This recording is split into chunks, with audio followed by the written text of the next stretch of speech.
जैसे आरजेडी है, आपका जदयू है, सपा है, बसपा है, कोई एक दल अगर ये तय कर ले कि हम ये क्लास डाल देंगे कि 3 साल से ज़्यादा हमारे यहाँ कोई किसी पद पर नहीं रहेगा, लोकतांत्रिक हो जाए, तो चंद्रशेखर रावण क्यों अलग पार्टी बनाते हैं? बसपा शुरू से लोकतांत्रिक होती। 5 साल रहते काशीराम साहब, 5 साल बाद सुखलाल कुशवाहा हो जाते, 5 साल बाद कोई बिहार का कुर्मी हो जाता, 5 साल बाद कोई पंजाब का सरदार जी हो जाते, हाँ, 5 साल बाद कोई गुजर हो जाता, 5 साल बाद तमिलनाडु का कोई हो जाता। बीजेपी बना रही है, ना आरएसएस बना रही है, ना ब्राह्मण बना रहे हैं, ना मनवादी बना रहे हैं, ना सवर्ण बना रहे हैं। पार्टियां दलित पिछड़े सिर्फ अपने अहंकार और मूर्खता में बना रहे हैं। मूर्खता एक जाति बिरादरी में नहीं बात कर रहा, पूरा पिछड़ा, पूरा बहुजन, पूरा वंचित समाज राजनीतिक रूप से जब तक एक नहीं होगा इस देश में कुछ भी नहीं प्राप्त कर सकता। अच्छा, कुछ लोग तो चाहते हैं क्या मतलब हमारी पार्टी बनी हुई है और मैं आऊँगा तो मेरा परिवार और मेरी जाति मजे करेगी, तो भाई तुम्हारी जाति मजे कर चुकी, लोगों ने देख लिया, अनुभव भी कर लिया, तो अब उसको नहीं रिपीट करने जा रहे हैं ना। ये आधार ही लोकतांत्रिक पार्टी का होना चाहिए, तभी सामाजिक एकता मजबूत होगी, तभी राजनीतिक एकता मजबूत होगी। और जैसे लोग कहते हैं ना कि भाई सब एक हो जाएं, अरे एक तो हो जाएं। अगला प्रश्न ये है कि एक कैसे हो जाए, उसका कोई फार्मूला तो बताओ आप। 10 लोग बैठ करके फार्मूला डिस्कस कर लो ना। तमाम पढ़े लिखे लोग हैं, यूनिवर्सिटी प्रोफेसर हैं, पत्रकार हैं, तमाम जागरूक लोग हैं, दलित पिछड़े हर समाज में, हर जाति में, तो भाई बताओ ना कैसे एक हो जाए। कोई राजनीति पूरे देश में कांग्रेस और बीजेपी के इर्द गिर्द चल रही है और दोनों के ही ज़्यादा मुख्यमंत्री हैं। कांग्रेस के कम हो गए। तंत्र की बात करी, बहुजन आंदोलन की बात की, सामाजिक आंदोलन की बात की, सामाजिक आपने कहा कि सामाजिक वैचारिकी बनी हुई है, सामाजिक जागरूकता आ चुकी है, राजनीतिक प्रॉब्लम है। आए दिन सर समाज में देखा जाए दलित पिछड़ों में आए दिन रोज़ नई नई पार्टियाँ बनती जा रही हैं, तो आखिर ये पार्टियाँ बन क्यों रही हैं, क्या वजह है और ये पार्टियाँ बनना कैसे रुक जाएंगी, किस तरह से देखते हैं? देखिए, जब तक आप डेमोक्रेटिक पार्टी नहीं बनाएंगे ये चलता रहेगा सिलसिला। और डेमोक्रेटिक पार्टी का अर्थ हुआ आज देश की जितनी बड़ी पार्टियां हैं, जैसे आरजेडी है, आपका जदयू है, सपा है, बसपा है, कोई एक दल अगर ये तय कर ले कि हम ये क्लास डाल देंगे कि 3 साल से ज़्यादा हमारे यहाँ कोई किसी पद पर नहीं रहेगा, लोकतांत्रिक हो जाए, तो चंद्रशेखर रावण क्यों अलग पार्टी बनाते? बसपा शुरू से लोकतांत्रिक होती। 5 साल रहते काशीराम साहब, 5 साल बाद सुखलाल कुशवाहा हो जाते, 5 साल बाद कोई बिहार का कुर्मी हो जाता, 5 साल बाद कोई पंजाब का सरदार जी हो जाते, हाँ, 5 साल बाद कोई गुजर हो जाता, 5 साल बाद तमिलनाडु का कोई हो जाता, तो आज एक बड़ी पार्टी हो गई होती ना। और पार्टियां न बनती, पार्टियां न बीजेपी बना रही है, न आरएसएस बना रही है, न ब्राह्मण बना रहे हैं, न मनवादी बना रहे हैं, न सवर्ण बना रहे हैं। पार्टियां दलित पिछड़े सिर्फ अपने अहंकार और मूर्खता में बना रहे हैं। मूर्खता इसलिए कहा जाए, अहंकार तो इसलिए कहा जाए कि हम ही महान हैं, हम ही क्रांति करेंगे, हम क्रांति करेंगे, फिर मेरा लड़का लड़की करेगा, और कोई क्रांति नहीं कर सकता। लोकतंत्र में राजवंश की स्थापना हाँ सिर्फ ये दलित पिछड़े ही कर रहे हैं। पूरे देश में आप देख लीजिए, आज बीजेपी में कोई राजवंश उस टाइप का नहीं है। लोग कहते हैं कि भाई बीजेपी में भी रामलाल का लड़का देखो टिकट पा गया। अरे तो भाई रामलाल के लड़के की औकात भी तो देखो ना। हाँ भाई, वो कोई राष्ट्रीय अध्यक्ष और मुख्यमंत्री और प्रधानमंत्री थोड़ी होता है। यहाँ तो आरजेडी अगर 20 बार मान लो सत्ता में आए बिहार में, तो कौन मुख्यमंत्री होगा? उनके परिवार तेजस्वी होंगे या लालू यादव होंगे। 20 बार सपा आए कौन होगा? कौन होगा? अखिलेश जी होंगे। 20 बार बसपा आए कौन होगा? मायावती जी होंगे। तो जब आप ही होंगे, तो जब तक सिस्टम को लोकतांत्रिक नहीं, और दोष दे रहे हैं, अरे रामलाल ने एक पार्टी बनवा दी, देखो बीजेपी वालों ने बनवा दी, बीजेपी वाले फंडिंग कर रहे हैं। अभी कुशवाहा समाज में ही दुष्प्रचार की तरह ये दुष्प्रचार है। सब अपने अहंकार और मूर्खता ये है कि उनको देश की लोकतांत्रिक जो संविधान है, लोकतांत्रिक जो हमने एक व्यवस्था स्वीकार कर ली, जो लोकतांत्रिक रास्ता, लोकतांत्रिक दर्शन जो हमने स्वीकार कर लिया, इनके गले से नहीं उतर रहा है। इनको लग रहा है कि बस हम सम्राट अशोक के वंशज हैं, मौर्य साम्राज्य की स्थापना करेंगे, हम चंद्रगुप्त हैं, मेरा लड़का बिंदुसार होगा, फिर नाती अशोक होगा और अशोक का वो होगा। तो भैया ये राजशाही नहीं है ना, ये लोकतंत्र है, बड़ा देश है। जैसा मैंने कहा, सबको राजनीति में देना पड़ेगा, और भागीदारी नहीं, भागीदारी तो एक फर्जी शब्द है। जैसे लोग कहते हैं ना कि भागीदारी दे दें भैया, अरे भागीदारी भैया कौन होते हैं देने वाले? राष्ट्रीय अध्यक्ष बदल दो, भागीदारी तो अपने आप बन जाएगी ना। तो जो आपने संगठन में निरंतर बदलाव होता रहेगा। बिल्कुल, जब तक निरंतर बदलाव नहीं होगा तब तक।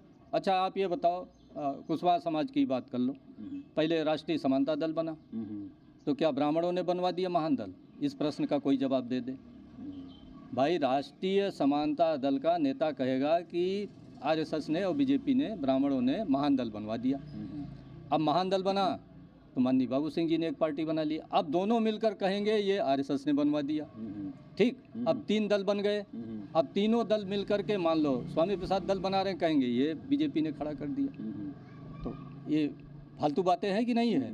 हाँ, मतलब आपस में एक नहीं हो रहा, दूसरे को दोष दे रहे हैं। दूसरे को दोष दे रहे हैं। और एक तभी होंगे, एक जाति बिरादरी में नहीं बात कर रहा, पूरा पिछड़ा, पूरा बहुजन, पूरा वंचित समाज राजनीतिक रूप से जब तक एक नहीं होगा इस देश में कुछ भी नहीं प्राप्त कर सकता। अच्छा, कुछ लोग तो चाहते हैं क्या मतलब हमारी पार्टी बनी हुई है और मैं आऊँगा तो मेरा परिवार और मेरी जाति मज़े करेगी।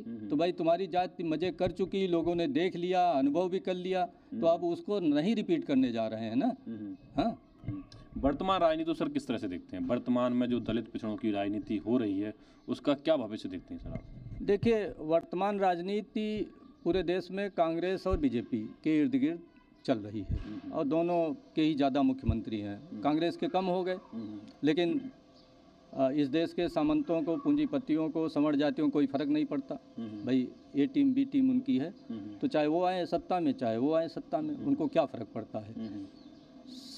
समस्या है जो काशीराम साहब ने कही कि बहुजन की राजनीति, हाँ, पिछड़ों की राजनीति, वंचितों की राजनीति, शोषितों की राजनीति, 90% की राजनीति, ये कहाँ है? ये तो आज पूरे देश में टुकड़े टुकड़े में बटी हुई है। ये टुकड़े टुकड़े गैंग के सदस्य यही हैं असली तो। हाँ हाँ, टुकड़े टुकड़े गैंग के सदस्य। तो जब तो जरूरी है कि सब मिलकर चिंतन करें, स्वस्थ मन से चिंतन करें। अब दिक्कत है कि दलित पिछड़ों में किसी के पास 100 करोड़ है, किसी के पास 500 करोड़ है, किसी के पास 5000 करोड़ है, किसी के पार्टी फंड में 600 करोड़ है, किसी के पार्टी फंड नंबर 1 में है और नंबर 2 में कितना पैसा है। तो ये चाहते हैं कि हम अकेले अब क्रांति कर लेंगे और पार्टी फंड में पिताजी मेरे पैसा जुटाए हैं, उसमें विवेंद्र जी क्यों राष्ट्रीय अध्यक्ष बन करके मज़े करें। हाँ, क्योंकि यही पैसे से पूरा देश टहल रहे हैं और इसी पैसे से ऑक्सफोर्ड यूनिवर्सिटी, कोलंबिया में जाकर भारतीय लोकतंत्र पर व्याख्या भी दे आ रहे हैं। हाँ, लेकिन सर एक बात और कही जाती है कि ये समाज किसी को नेता नहीं मानता। इसमें आप इसको किस तरह से नेता ना, अगर सब लोग एकजुट हो भी जाएं तो कैसे नेता, किसको नेता माने और किस तरह से? भाई देखो, ये भी बड़ा मूर्खतापूर्ण एक नरेटिव है। भाई लोकतंत्र में कोई एक नेता कैसे हो जाएगा परमानेंट? भाई हम 3 साल के लिए आपको नेता मान लें, 5 साल के लिए नेता मान लें, क्या वही नेताजी एक सबसे प्रतिभाशाली हैं जो पार्टी को समझते हैं, सब समझते हैं? भाई इसका अर्थ हुआ कि आपके अतिरिक्त आप इस देश के लोगों को अपने पार्टी की फिलॉसफी नहीं समझा पाए, यानी आपके अतिरिक्त कोई नहीं समझता। हाँ, आप जब तक रहेंगे पार्टी रहेगी, या आपका लड़का रहेगा तो पार्टी रहेगी, क्योंकि आप समझे हैं। और जैसे गोपनीय मंत्र नहीं कान में फूका जाता था, वैसे आप अपने लड़के को फूक दिए हैं। तो आप समझते हैं, आपका लड़का समझता है, आपका परिवार समझता है, बाकी सब आज तक इतने मूर्ख हैं कि आपके पार्टी की फिलॉसफी, तो कौन सी फिलॉसफी डेवलप कर रहे हो? ये तो मूर्खतापूर्ण बात है। देखिए, लोकतंत्र में आप जितने विश्व के लोकतांत्रिक देश हैं, आप कोई परमानेंट नेता बता दो कहीं का। भाई अमेरिका में कोई नेता है किसी पार्टी का? पार्टी है, पार्टी की एक आइडियोलॉजी है, पार्टी का एक एजेंडा है, पार्टी का एक कॉन्स्टिट्यूशन है, सब मिल करके पार्टी बनती है।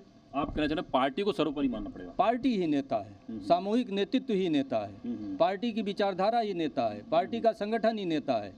हम ये कहते हैं आज आपकी एक पूरे देश की पार्टी बन जाए। हाँ भाई, अब तो कांग्रेस कमज़ोर हो गई। मान लो कांग्रेस जब अपने जवानी में थी तो खड़गे जी अगर 90 साल के बुढ़े भी हो जाते तो क्या कांग्रेस न चलती? 3 साल के लिए चलती ना।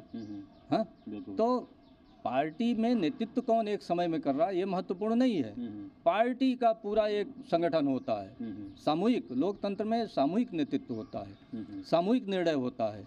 हाँ, ये अलग बात है कि एक संवैधानिक व्यवस्था है या एक व्यवहारिक व्यवस्था है, हमें चुनाव आयोग से लिखा पढ़ी करनी है, पत्राचार करना है, तो एक कोई न कोई तो आदमी होगा, करेगा, सेलेक्ट करना है ना। अब एक समय में एक पार्टी का लीडरशिप, कोई भी संगठन हो, एक हेड तो बनाना पड़ता है ना। लेकिन अब ये क्या बात हुई कि परमानेंट यही हेड होगा? ये तो गैर लोकतांत्रिक विचारधारा। इसलिए ये जो बात कहते हैं किसी न किसी को नेता को, ये तो हमारी कई लोगों से झड़प हो चुकी है। हम क्यों नेता मान लें आपको?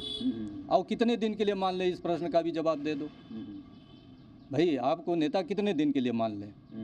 वो कहते हैं जब तक सीएम न हो जाए तब तक मान लो, तमाम लोगों को नेता मान लिया, फिर इसके बाद क्या बदलाव किया किसी ने? आप बता दो। तब तो उनके पास जब 700 करोड़ और 7,000 करोड़ और 20,000 करोड़ हो जाएगा तो कौन छोड़ रहा है? न राष्ट्रीय अध्यक्ष का पद छोड़ा, किसी ने छोड़ा? अभी तक तो नहीं छोड़ा भाई। उनके जहाँ तक वो रहे उसके बाद उनके नाती पोते लड़के होंगे। तो ये भी मूर्खतापूर्ण बात है कि पहले भाई सब लोग एक आदमी को सीएम बना दो, फिर बदलाव की बात करो। तो आज तक पूरे दलित पिछड़ों में जो परिवार सीएम हो गया वो परिवार राष्ट्रीय अध्यक्ष पार्टी का लीडरशिप छोड़ा क्या? अभी तक तो नहीं छोड़ा है। छोड़ा, अब ना आगे छोड़ेगा। इसलिए आधार ही लोकतांत्रिक पार्टी का होना चाहिए, तभी सामाजिक एकता मजबूत होगी, तभी राजनीतिक एकता मजबूत होगी। और जैसे लोग कहते हैं ना कि भाई सब एक हो जाएं, अरे एक तो हो जाएं। अगला प्रश्न ये है कि एक कैसे हो जाए, उसका कोई फार्मूला तो बताओ आप। 10 लोग बैठ करके फार्मूला डिस्कस कर लो ना। तमाम पढ़े लिखे लोग हैं, यूनिवर्सिटी प्रोफेसर हैं, पत्रकार हैं, तमाम जागरूक लोग हैं, दलित पिछड़े हर समाज में, हर जाति में। तो भाई बताओ ना कैसे एक हो जाए, कोई फार्मूला बताओ। तो कहेंगे रामलाल के पीछे हो लो, सब लोग रामलाल के पीछे हो लो, पहले मुख्यमंत्री बना लो। तो दूसरा प्रश्न है, आज तक भाई किसी के पीछे हुआ ही नहीं। किसी के पीछे अगर हो जाओगे तो आज तक उसने छोड़ा क्या? फिर नहीं छोड़ा, किसी ने छोड़ा? तो जब अनुभव पास्ट टेंस का यही है, भूतकाल का, कि भाई कोई आदमी मुख्यमंत्री हो जाएगा, धन कमा लेगा, तो वो पार्टी का नेतृत्व नहीं छोड़ेगा, न मुख्यमंत्री का मोह छोड़ेगा, न प्रधानमंत्री, वही बार बार होगा। हमने अभी कहा ना कि भाई, और इसी वजह से नई नई रोज पार्टियां बन रही हैं। इसी वजह से नई नई पार्टियां बन रही हैं। जब आप जगह नहीं रहेगा, स्पेस नहीं होगा, कल हो सकता आप भी एक पार्टी बना लो। ऐसे बनाते जाएंगे। तो ये दलित पिछड़े बहुत ही अहंकारी लोग हैं, राजनीतिक रूप से मूर्ख लोग हैं, और इसमें समाज का कोई दोष नहीं है, दोष सिर्फ नेताओं का है। मूर्ख क्या कि विवाद में ना पड़े। नहीं, विवाद नहीं, मूर्खता है। लोकतंत्र में आप गैर लोकतांत्रिक पार्टी बना रहे हो तो मूर्खों की जमात तो है ही, नेताओं की। समाज नहीं मूर्ख है। समाज तो आप एक लोकतांत्रिक देश में पार्टी बना दो, देखिए सब वोट आपको ठोक देते हैं कि नहीं, बिना पैसा लिए। और पहले बीएसपी को लोग बिना लोग लालच के दिया कि नहीं? हाँ, तो आप मूर्खतापूर्ण राजनीतिक गतिविधि करेंगे बंदरों वाली। हाँ, हम ही राजा। हाँ, तो लोकतंत्र में ये राजनीतिक मूर्खता नहीं है और क्या है? तो इस तरह से नहीं चलने वाला, ये नहीं चलने वाला है। तो आपने सुना हमारे साथ है तपेंद्र सर ने कहा कि राजनीति में, खासकर लोकतांत्रिक देश में, लोकतांत्रिक तरीके से राजनीति करनी पड़ेगी। और जो लोग जो नए आज पार्टियां बनाए घूम रहे हैं, वो पार्टियां नहीं बनी अगर सब लोग एकजुट होकर एक राष्ट्रीय लेवल की पार्टी गठित करें, और जिससे कि उसमें परिवर्तन होता रहे, कंटिन्यू परिवर्तन होता रहे, राष्ट्रीय अध्यक्ष का परिवर्तन हो, और जो सीएम पीएम के कैंडिडेट उनका भी वही बदलते रहें, और हर बूथ लेवल से लेकर राष्ट्रीय हर तरह के जो पदाधिकारी उनका परिवर्तन अगर होता रहेगा, तो पार्टियां जो बन रही हैं वो पार्टी नहीं बनेंगी। और जो बहुजन समाज है, बहुसंख्यक समाज जिसको हम बोलते हैं, ओबीसी एसटी माइनॉरिटी, वो सब एक जगह आ जाएंगे, एकजुटता से वोट करेंगे, और आगे आने वाले समय में वो सत्ता में भी रहेंगे। आप लोगों की क्या राय इस वीडियो को लेकर? आपने राय हमें कमेंट में बताइएगा। धन्यवाद।